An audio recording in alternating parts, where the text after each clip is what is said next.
नमस्कार, आप देख रहे हैं न्यूज 24/7 इंडिया। मैं हूं आपके साथ निहारिका सिंह नागर। आइए नजर डालते हैं आज की प्रमुख खबरों पर।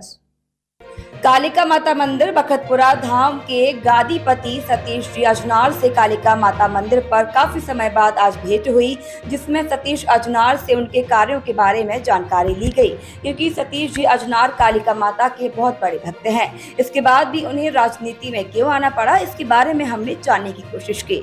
आइए सुनते हैं पारस से हमारे संवाददाता महेंद्र चौहान और कालिका माता मंदिर बखतपुरा के गादीपति और वर्तमान में युवक कांग्रेस के ब्लॉक अध्यक्ष श्री सतीश अजनार को। पारस से महेंद्र चौहान की खास खबर। इसके बाद मेरे ज़िले का विकास हो, मेरी यही महत्वाकांक्षा है।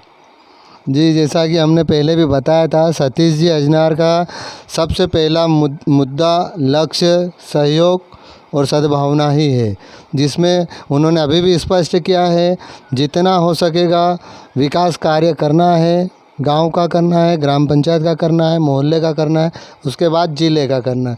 सतीश जी अजनार जी, हम अगला सवाल आपसे ये पूछना चाहेंगे कि अभी तक आपने कौन कौन सी राजनीतिक पार्टियों में अपनी सदस्यता दे दी है? जी, बहुत अच्छा सवाल है। मैंने वैसे तो मैं सभी संगठनों से जुड़ा हुआ हूँ भीतर तरीके से, लेकिन मैंने खुलकर समर्थन भारतीय जनता पार्टी को दिया था। 2019 से लगाकर अभी तक दे रहा था, लेकिन कुछ कारणों की वजह से मैंने हमारे ग्राम बखतपुरा में जो पारा क्षेत्र में लगता, वहाँ पे नल जल योजना का जो उद्घाटन हुआ था और उसको 6 महीने में या 1.5 साल के भीतर में उस योजना को पूर्ण कर कर घर घर नल देना था। तो उसमें पीएचई विभाग द्वारा बहुत बड़े स्तर पे भ्रष्टाचार किया गया है। कम से कम आधा करोड़ की योजना थी और कुछ भी धरातल पे लागू नहीं हुआ। तो ये सब देखते हुए मैंने कई बार, जब आज से साल भर पहले माननीय कलेक्टर महोदय सोमेश मिश्रा को मैंने 7 आवेदन दिए थे। और जब मैं भारतीय जनता पार्टी का मंडल मंत्री था और मैंने कई बार बड़े पार्टी के जो मेरे नेतागण हैं भाई साहब लोगों को अवगत कराने के बाद मैं आवेदन देता था। उसके बाद कोई सुनवाई नहीं हुई। उसके बाद मैंने सोचा चलो ठीक है, आगे होगी। फिर उसके बाद कलेक्टर मैडम रजनी सिंह आई, उन्हें मैंने 3 आवेदन दिए। उसके बाद भी कोई सुनवाई नहीं हुई। अब उसके बाद मेरा उस पार्टी के लोगों से धीरे धीरे मन उठता गया, क्योंकि मेरा एक काम नहीं हुआ तो उस संगठन में रहकर मैं क्या करूं। फिर मुझे ऐसा लगा कि यहाँ के जो क्षेत्रीय विधायक हैं उनके संपर्क में मैं लगातार था, और आज से नहीं, मैं शुरू से मेरे पिताजी वगैरह उनके संपर्क में थे। तो उन्होंने देखा कि मैं काफ़ी मेहनत कर रहा हूँ, जनता से जुड़ रहा हूँ, तो उन्होंने मुझे फिर उनकी पार्टी में आने का ऑफ़र भी दिया और मुझसे निवेदन भी किया। तो फिर मैंने भारतीय जनता पार्टी को छोड़ने का निर्णय लिया था और सर्वप्रथम मैंने भाजपा में ही काम किया था। अभी आपने कांग्रेस पार्टी ज्वाइन की है, वहाँ पर आपका क्या दायित्व दिया गया है आला अधिकारियों द्वारा, वरिष्ठ कार्यकर्ताओं के द्वारा? जी, देखिए महेंद्र जी, सबसे पहली बात तो ये कि हम किसी दायित्व और पद की लालसा के लिए नहीं गए हैं। मेरा प्रथम उद्देश्य तो बस मेरे ग्राम था और धर्म के प्रति मैं युवाओं को जोड़ने का काम करता था। तो इसी के साथ साथ कई ऐसे राजनीतिक दलों में भी मेरा उठना बैठना होता रहता था। कई विधायक, सांसद और कई अपने क्षेत्रीय जो नेतागण थे, हर दल के नेताओं से मेरा संपर्क था और अच्छा मेरा व्यवहार बढ़िया बना हुआ था। तो उन लोगों ने मुझे ऑफ़र दिया था कि आप हमारे इस राजनीतिक कार्य में सहभागिता दें और हम आपको मंदिर के कार्यों से आपको ज़्यादा उलझाएंगे नहीं, और आपकी पहली प्राथमिकता तो माँ काली है। तो आपके जो धार्मिक अनुष्ठान है और जो धार्मिक कार्यक्रम है वो आप करते रहना, आप स्वतंत्र रहेंगे, बस हमको आपकी मदद की आवश्यकता है। ये बोलकर मुझे राजनीति में लाया गया था। और मैंने भी सोचा कि यही एक ऐसा माध्यम है जिससे कि अपन जनता की सेवा, यहाँ तो मैं बैठ के जनता की सेवा और धर्म का पाठ पढ़ा रहा हूँ, लेकिन कहीं ना कहीं मेरा ऐसा मानना है कि बिना राजनीति के आपकी कोई सुनवाई नहीं करेगा, ना कोई शासन आपकी सुनेगा, ना प्रशासन, ना कोई अधिकारी सुनेगा। इसीलिए मैंने राजनीति में आने का निर्णय लिया और आज मेरे राजनीति के पूरे 5 वर्ष पूरे हो गए हैं। जी, बहुत बहुत शुभकामनाएं आपको सतीश जी अजनार जी, जो आपने अपने सक्रिय राजनीति में 5 साल पूरे करे हैं। इसके बाद में हमने सुना था आपने एक और चुनाव भी लड़ने की ठानी भी थी, कोशिश भी करी, वह कैसा अनुभव रहा आपका? जी सरपंच का चुनाव हमारे ग्राम पंचायत पारा से मैंने लड़ा था और काफ़ी युवाओं में क्रेज़ था कि महाराज जी के सतीश भैया आप लड़िए, हम आपका साथ देंगे। और मुझे ज़रा भी मतलब संकोच नहीं है कि मैं वो चुनाव हारा, क्योंकि मुझे मेरे जीवन का तथ्य और सत्य समझ में आ गया। क्योंकि चुनाव एक ऐसी चीज़ है कि हम जब तक चुनाव नहीं लड़ेंगे जब तक हम नेता नहीं कहलाएंगे। तो इसलिए मेरी पहली प्राथमिकता थी कि मैं ग्राम पंचायत का चुनाव लड़ूं, और मैंने वो चुनाव बड़ी ज़ोर शोर से लड़ा और पूरे आत्मविश्वास के साथ लड़ा, और मुझे अच्छी लीड भी मिली। और लगभग मैं मेरे पारा क्षेत्र से मैंने मेरे जो प्रतिद्वंदी थे, जो सामने जो 5 लोग उम्मीदवार थे, उन सभी को हरा दिया था।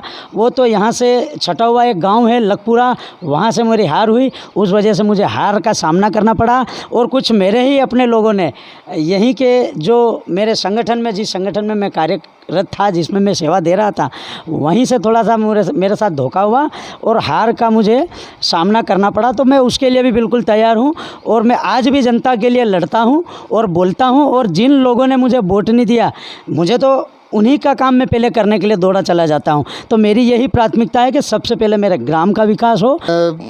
ठानी भी थी, कोशिश भी करी, वह कैसा अनुभव रहा आपका? जी सरपंच का चुनाव हमारे ग्राम पंचायत पारा से मैंने लड़ा था और काफ़ी युवाओं में क्रेज़ था कि महाराज जी के सतीश भैया आप लड़िए, हम आपका साथ देंगे। और मुझे ज़रा भी मतलब संकोच नहीं है कि मैं वो चुनाव हारा, क्योंकि मुझे मेरे जीवन का तथ्य और सत्य समझ में आ गया।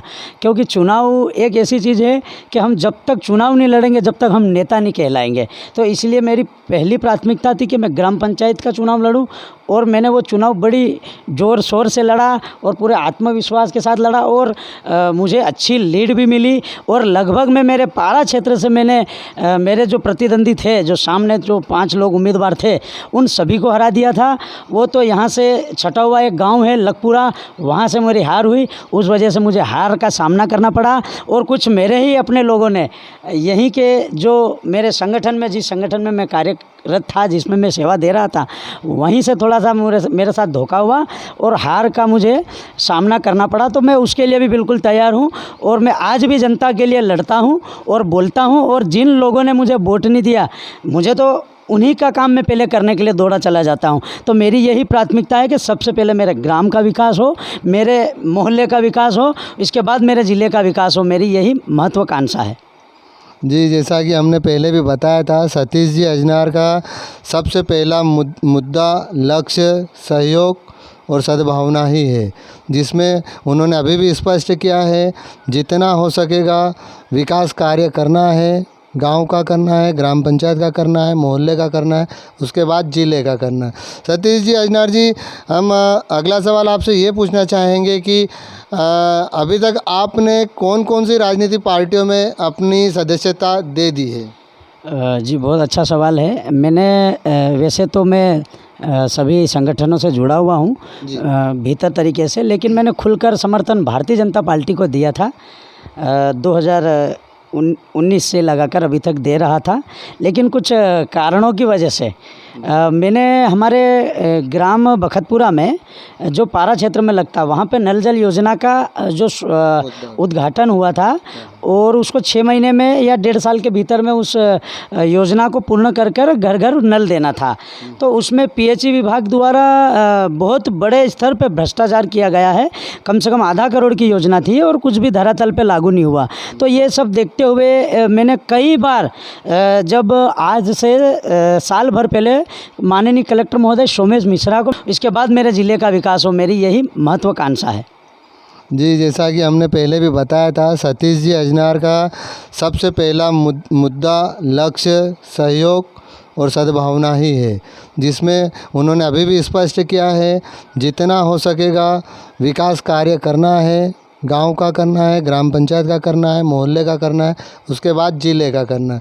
सतीश जी अजनार जी, हम अगला सवाल आपसे ये पूछना चाहेंगे कि अभी तक आपने कौन कौन सी राजनीतिक पार्टियों में अपनी सदस्यता दे दी है? जी बहुत अच्छा सवाल है। मैंने वैसे तो मैं सभी संगठनों से जुड़ा हुआ हूँ भीतर तरीके से, लेकिन मैंने खुलकर समर्थन भारतीय जनता पार्टी को दिया था। 2019 से लगाकर अभी तक दे रहा था, लेकिन कुछ कारणों की वजह से मैंने हमारे ग्राम बखतपुरा में जो पारा क्षेत्र में लगता वहाँ पे नल जल योजना का जो उद्घाटन हुआ था और उसको 6 महीने में या 1.5 साल के भीतर में उस योजना को पूर्ण कर कर घर घर नल देना था। तो उसमें पीएचई विभाग द्वारा बहुत बड़े स्तर पे भ्रष्टाचार किया गया है। कम से कम आधा करोड़ की योजना थी और कुछ भी धरातल पे लागू नहीं हुआ।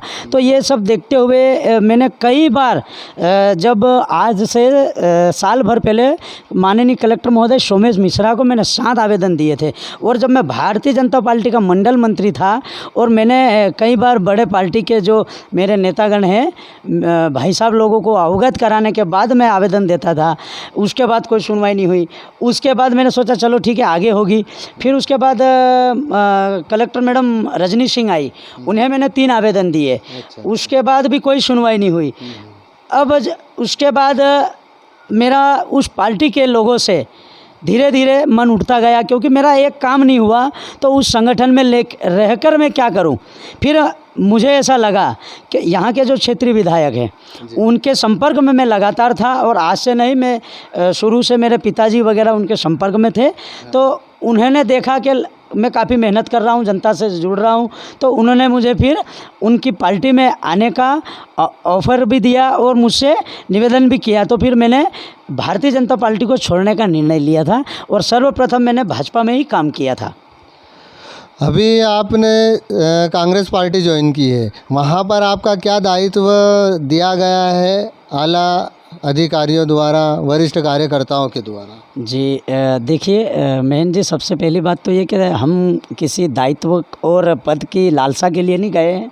मेरा प्रथम उद्देश्य तो बस मेरे ग्राम